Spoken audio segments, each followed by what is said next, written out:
Du vent et quelques gouttes de pluie au programme de la 5e étape du Tour du Pays Basque, direction Malabia. 5 difficultés dans les 80 derniers kilomètres, dont l'ascension de Trabacoa, un col que l'on retrouvera sur la route du Tour en 2023.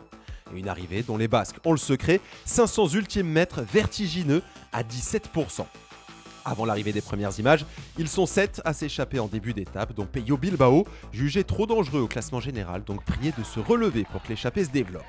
Puis ils sont 4 à basculer au sommet du 3e catégorie à 70 km du but. On retrouve là Marc Soler, Carlos Rodriguez, Lucas Hamilton et le français Kenny Elissonde. Mais dans la descente, Lucas Hamilton, l'Australien de la Bike Exchange, part à la faute. Il passe par-dessus le parapet, une image impressionnante qui malheureusement sera fatale à Lucas Hamilton, contraint d'abandonner son Tour du Pays Basque.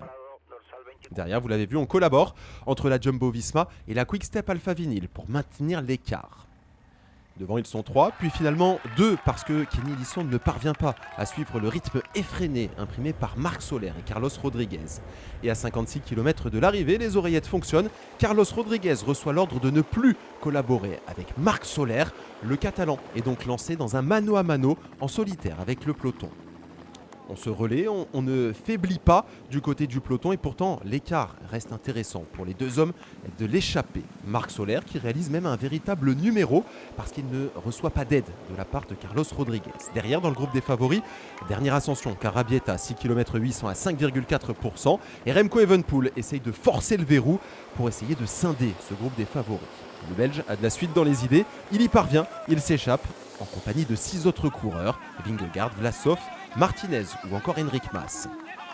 À l'avant, Carlos Rodriguez remercie Marc Soler pour tous les services à 13 km du but et après avoir fait quasiment 40 km derrière lui, il décide de partir en solitaire en vue une première victoire, pourquoi pas, en World Tour pour lui. Marc Soler rattrapé par le groupe de contre donc et les piégés du jour. Voilà, Primoz Roglic, Adam Yates ou encore David Gaudu qui fait rouler son équipier Sebastian Reichenbach. 1,5 km du but, 30 secondes d'avance. Les dernières pentes terribles avec Carlos Rodriguez et le groupe de contre qui sont en prise dans ces dernières pentes. Et vous le voyez, Carlos Rodriguez va aller s'imposer au bout de lui-même, au bout de l'effort dans cette 5e étape du Tour du Pays Basque. Une première victoire en World Tour pour l'Espagnol. Juste derrière, le doublé, Daniel Martinez qui coupe la ligne en 2e position. Et la chute dans les tout derniers mètres de Jonas Vingegaard et Alexander Vlasov qui sont obligés, et c'est une image ahurissante de passer la ligne à pied. C'est fou. Quelle fin d'étape de folie donc, avec une belle victoire et surtout cette glissade dans les derniers instants. Primoz Roglic, maillot jaune de leader sur les épaules, plus pour longtemps, qui coupe la ligne plus de 1 minute après Carlos Rodriguez. Superbe coup réalisé par Ineos parce qu'ils ont placé un homme à l'avant qui n'a pas travaillé dans un premier temps pour ses leaders. Et puis finalement, ils parviennent à réaliser le doublé avec Daniel Martinez donc qui vient prendre la 2e place. La 3e place pour Remco Evenepoel qui fait également la bonne opération aujourd'hui parce que le Belge va revêtir le maillot jaune de leader de ce Tour du Pays Basque. Il conserve 2 petites secondes d'avance sur Daniel Felipe Martinez qui a pris des bonifications, mais Evenepoel en terminant 3e prend également des bonifs.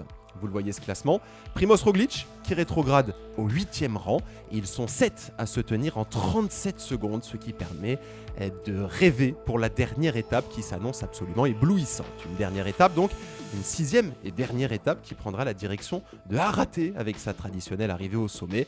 Mais avant cela, il y aura un menu copieux, 7 ascensions ramassées en 136 km et un suspense total parce qu'ils sont donc 7 en une trentaine de secondes à pouvoir rêver de la victoire finale dans ce Tour du Pays Basque.